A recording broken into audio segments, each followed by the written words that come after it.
Sir, భారతదేశం కొన్ని రోజుల క్రితం ఫ్రాన్స్ నుంచి 114 యుద్ధ విమానాలని, రాఫెల్ యుద్ధ విమానాలను కొనుగోలు చేసింది. అయితే ఇప్పుడు అంతటితో ఆగలేదు. భారత్ మళ్ళీ రష్యా నుంచి 200 Su-57 యుద్ధ విమానాలని కొనడానికి సిద్ధమవుతుంది. అంటే లక్షల కోట్లు వెచ్చించి ఇంత పెద్ద మొత్తంలో యుద్ధ విమానాలు కొనడానికి కారణం ఏమై ఉండొచ్చు సార్? ఎస్ అండి, జస్ట్ కొన్ని వారాల క్రితమే భారత్ ఫ్రాన్స్ నుంచి రఫేల్ ఫైటర్స్ని, అంటే 4.5 జనరేషన్ రఫేల్ ఫైటర్స్ని కొనడానికి నిశ్చయించుకుంది. దాని ఎంటైర్ కాస్ట్ చూస్తే 2 లక్షల కోట్లు. ప్రపంచంలోని అతిపెద్ద ఆయుధ ఒప్పందాల్లో ఇది ఒకటిగా నిలిచింది. కానీ కొన్ని వారాలు తిరగకుండానే ఇప్పుడు రష్యా నుంచి 5th జనరేషన్, అంటే 5వ తరం యుద్ధ విమానాలైన సుఖోయ్ 57ME అనే, అంటే 2 వేరియంట్స్ ఉంటాయండి. ME 57 ఒకటి ఉంది, Su-57E ఉంది, Su-57M ఉంది.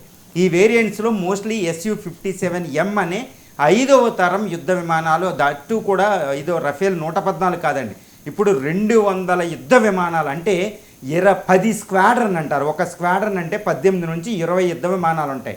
ఇప్పుడు 10 స్క్వాడ్రన్ యుద్ధ విమానాలని, అది 5వ తరం యుద్ధ విమానాలని భారత్ కొనడానికి నిశ్చయించుకుంది.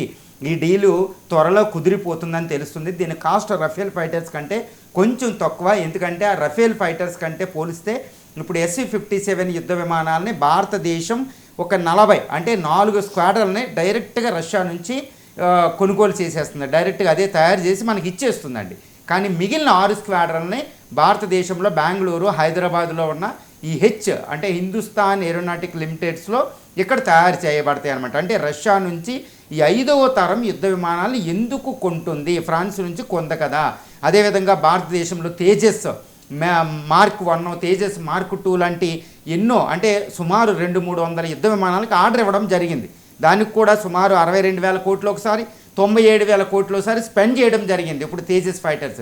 ఇలాంటి సమయంలో ఈ 5వ తరం యుద్ధ విమానాలు కూడా ఎందుకు కొంటుందంటే, ఇక్కడ చాలా geo political situation, India's security setup, అంటే రక్షణ విధానం, ప్రస్తుత రక్షణ సెటప్ ఎలా ఉందో చూస్తే ఇప్పుడు భారతదేశం తప్పనిసరిగా అనివార్యంగా ఒక యుద్ధాన్ని ఎదుర్కొంటుంది. అది ఏంటంటే పాకిస్తాన్ నుంచి అని అందరూ అనుకుంటారు, కానీ కాదు. ఈ ఫ్యూచర్ వార్ఫేర్ ఏంటంటే భారతదేశం పాకిస్తాను చైనాలతో ఒకేసారి యుద్ధం, దాన్ని ఏమంటారంటేనండి 2 ఫ్రంట్ వార్ అంటారు. 2 దేశాలతో ఒకేసారి యుద్ధాన్ని ఎదుర్కోబోతుంది ఇటు భారతదేశం, పాకిస్తాన్, చైనాలతో. ఇది ఎంత ఉంటుందో తెలుసా అండి? మొత్తం భారతదేశ భూ సరిహద్దు 15,200 కిలోమీటర్లు అయితే ఈ 15,200 కిలోమీటర్ల పాటు యుద్ధాన్ని ఎదుర్కొనే అవకాశం ఉంది. ఎందుకంటే మన CDS ఒకటి చెప్తున్నారు ఆర్మీ జనరల్ చాలా టైంలో, it is not only 2 front వారు, ఇటు 2.5 వార్ ఫ్రంట్ వార్ అంటున్నారు. అంటే ఏంటి? ఇటు పాకిస్తాన్, చైనా మన మీద యుద్ధాన్ని ప్రకటిస్తే బంగ్లాదేశ్ కూడా ఇన్వాల్వ్ అవుతుంది. ఈ బంగ్లాదేశ్తో పాటు టెర్రరిస్టులు కూడా ఇన్వాల్వ్ అవుతారు. ఇది గుర్తుపెట్టుకోవాలంటే స్టేట్ యాక్టర్స్ ఉంటారు, నాన్ స్టేట్ యాక్టర్స్ ఉంటారు. చాలా విపత్కర పరిస్థితుల్లో ఇండియన్ డిఫెన్స్ సెటప్ ఉంది.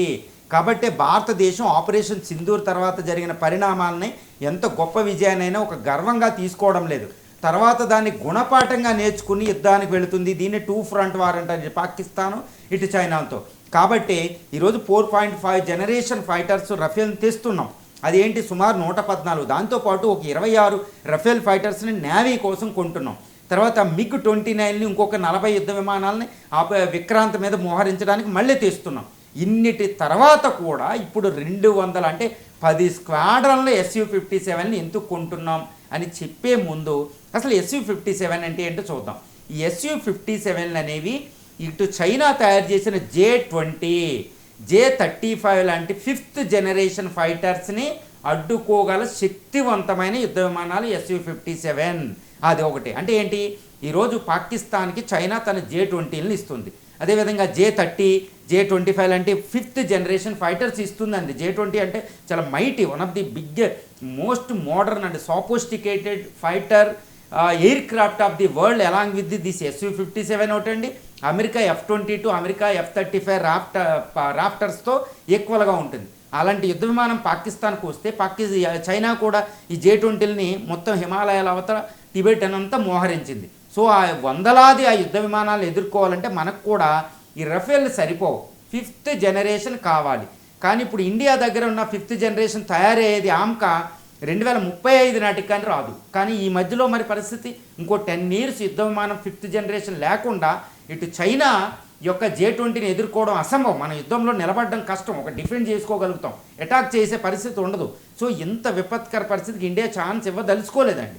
అందుకని ఏంటి, ఇప్పుడు Su-57 లాంటి యుద్ధ విమానాలు డైరెక్ట్గా 200 మనం కొనుగోలు చేస్తున్నాం.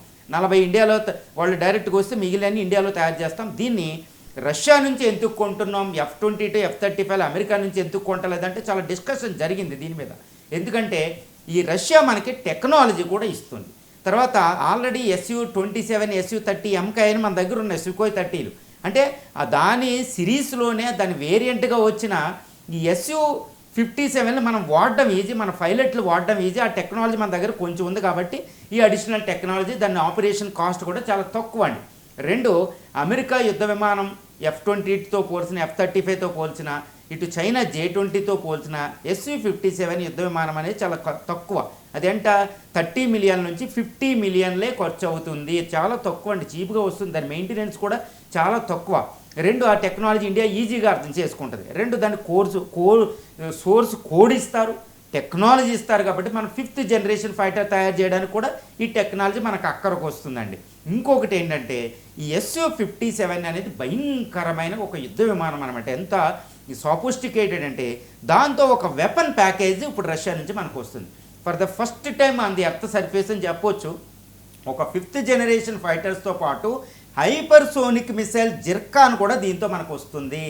హైపర్సోనిక్ మిసైల్ని ప్రయోగించే ఒకే ఒక యుద్ధ విమానం ప్రపంచంలో Su-57. చైనాకి అంత సామర్థ్యం లేదు, అమెరికా కూడా అంత సామర్థ్యం లేదు. Su-57 వచ్చిందంటే శత్రు దుర్భేద్యం. ఈ జిర్కాన్ లాంటి హైపర్సోనిక్ మాక్ 7.5తో 7 కంటే ఎక్కువగా వెళుతుంది. ధ్వనివేగం 7 కంటే ఎక్కువ వెళ్ళే క్షిపణిని ప్రయోగిస్తుందండి అది జిర్కాన్. మన భారతదేశం కూడా బ్రహ్మోస్ బ్లాక్ 2 తయారు చేస్తున్నాం. ఈ క్షిపణిని దాంట్లో పెట్టవచ్చు. రెండోది ఏంటంటే ఈ యుద్ధ విమానంతో పాటు R-77 R-37 అంటే ఎయిర్ టు ఎయిర్, అంటే మన ఇండియాలో ఉన్న అస్త్రాలంటే మిసైల్స్ వస్తాయి. ఈ మిసైల్స్ని ఎదుర్కోవడం ప్రపంచంలో ఎవరికీ కుదరదు. అది ఇప్పుడు R-37 అని, R-77 అని, ఇవి ఏంటంటే ప్రత్యేకంగా యుద్ధ విమానం కోసం తయారు చేసింది రష్యా. వీటిని మనకి ఇస్తుందన్నమాట. వీటి వల్ల 400 కిలోమీటర్ల అవతలున్న యుద్ధ విమానాలను కూడా మనం గాలిలో పెట్టి కొట్టేయచ్చు అనమాట. ఇవి రఫేల్లో ఉన్న మెటియారు, స్కాల్ప్ మిసైల్స్ కంటే చాలా పవర్ఫుల్ ఈ R-37M అనేది. కాబట్టి మనం గుర్తుపెట్టుకోవాలంటే ఈ యుద్ధ విమానంతో పాటు R-37M, R-77, ఈ జిర్కాన్ లాంటివి. దీంతో పాటు యుద్ధ విమానం డ్రోన్లు కూడా ప్రయోగించగలదు, లేజర్ బీమ్ వెపన్స్ కూడా ప్రయోగించగలదు. చూసారా, అంటే ఈ యుద్ధ విమానం ఎంత పవర్ఫుల్ అంటే ఇంకా యుద్ధ విమానం ఉందని తెలిస్తేనే శత్రువు ఫస్ట్ మన మీదకి రాడు. అంటే యుద్ధాన్ని జరగకుండానే ఆపేసి అంతటి వెపన్ అనమాట. ఏదో అర్జునుడి దగ్గర పాశుపతాస్త్రం ఉంది కాబట్టి ఇంకా అర్జునుడిని ఎవరు ఎదుర్కోలేరు. అందుకనే శివుడు వచ్చి జరాసంధ వీళ్ళు అడుగుతారు ఏంటంటే అర్జునుడిని కూడా పాండవంలో ఒకరోజు కావాలని ఒకళ్ళు అడిగితే శివుడు అంటాడనమాట, అర్జునుడి తప్ప మిగిలిన నలుగురిని ఓడిస్తాం, ఎందుకంటే అర్జునుడి దగ్గర ఇన్విన్సిబుల్ వెపన్, నా వెపన్ పాశుపతాస్త్రం ఉందని. ఇప్పుడు యుద్ధ విమానం పాశుపతాస్త్రం లాంటిది అనమాట. ఇటు హైపర్సోనిక్ మిసైల్ని ప్రయోగిస్తుంది, డ్రోన్లు ప్రయోగిస్తుంది, లేజర్ బీమ్ లాంటివి ప్రయోగిస్తే, ఖాళీ 5000 లాంటి వెపన్స్ ప్రయోగిస్తుంది. అసలు ఇది మళ్ళీ న్యూక్లియర్ వెపన్స్, ఆ శత్రు దుర్భేద్యం. అంటే ఈ యుద్ధ విమానాలు అది కూడా ఒకటండి, చూడండి 10 స్క్వాడ్రన్ యుద్ధ విమానాలు, హ్యూజ్ వెపన్ అనమాట. అంత వెపన్ మనం పెట్టుకుందామంటే ఇంకా ఎవరు 15,200 కిలోమీటర్ల పాటు ఇటు బంగ్లాదేశ్, చైనా, పాకిస్తాన్ ఒకేసారి భారతదేశం మీద యుద్ధం వచ్చినా మనకి ఏం కాదు. అందుకని ఇండియా ఇన్ని లక్షల కోట్లు వెచ్చించి ఇటు రఫేల్ తెస్తున్నాం, ఇది తెస్తున్నాం, మన తేజస్ని మోహరిస్తున్నాం. ఇక్కడ ఒక విషయాన్ని చాలా సూటిగా స్పష్టంగా చెప్పాలి. నిన్నటికి నిన్నే, ఈ రోజే మన యొక్క అంతకుముందు సుమారు 60 సంవత్సరాల పాటు భారత వాయుసేనకి ఒక పెద్ద అమ్ముల పొదులో పెద్ద అస్త్రంగా ఉన్న MiG-27లు విరమించుకుంటున్నాయి, రిటైర్డ్ అయ్యాయి. కాబట్టి భారత యొక్క మొత్తం స్క్వాడ్రన్ స్ట్రెంగ్త్ ఇప్పుడు 42 ఉండాలి మనం ఎదుర్కోవాలంటే, కానీ ఇప్పుడు 29కి పడిపోయినాయి. కాబట్టి అందుకని ఇటు తేజస్ నుంచి ఒక 10-20 స్క్వాడ్రన్లు, అదేవిధంగా Su-57 నుంచి 10 స్క్వాడ్రన్లు, అదేవిధంగా ఒక 7 స్క్వాడ్రన్ యుద్ధ విమానాలము రఫేల్ ద్వారా మనం మోహరించేస్తున్నామండి. అంటే ఏంటి, ఈ 42 కూడా సరిపోవు, అది 50కి పైగా స్క్వాడ్రన్ ఉంటేనే భవిష్యత్తులో 2040కి వచ్చే ముప్పును కూడా మనం తట్టుకోగలం. చూసారా, భారత ఎయిర్ ఫోర్సు ఒక మోస్ట్ మోడర్న్ ఒక వార్ఫేర్ తయారు చేస్తుంది. అందులో భాగమే ఈ ఎయిర్ ఫోర్స్ అండి. ఎందుకంటే ఇటు పాకిస్తాను ఇటు చైనా అనేది మోస్ట్ మోడర్నైజేషన్ అయిపోతుంది అనే వాయుసేన ఒకటి అమెరికాని పోటీగా. మరి ఆ చైనాని మనం ఎదుర్కోవాలంటే ఆ చైనా హెల్ప్తో ఎప్పుడు పనిచేసే ఒక పాకిస్తాన్ని ఎదుర్కోవాలంటే ఈ రెండింటిని ఒకేసారి యుద్ధంలో ఎదుర్కోవాలంటే భారత వాయుసేనే చాలా ముఖ్యం. కాబట్టే ఈరోజు 5th జనరేషన్ మనం ఆమ్కా ఆమ్కా తయారు చేయడం లేట్ అవుతుంది కాబట్టి SU-57 లాంటి ఒక ఇన్విన్సిబుల్ అంటే ఓడింపడానికి వీలు లేని SU-57 నుంచి రష్యా తెస్తున్నాం. With technology, with almost all source codes అన్నీ పట్టి తెస్తున్నామండి. ఇది భారత వాయుసేన ఇంకా శత్రు దుర్భేద్యం అంటే శత్రువు మన వైపు కన్నెత్తి కూడా చేయని విధంగా మనం అంత అసలు ఉపేక్ష లేకుండా మనం తెస్తున్నామంటే భారత నిజంగా ఇది one of the it's a proud moment for every Indian. Yes sir.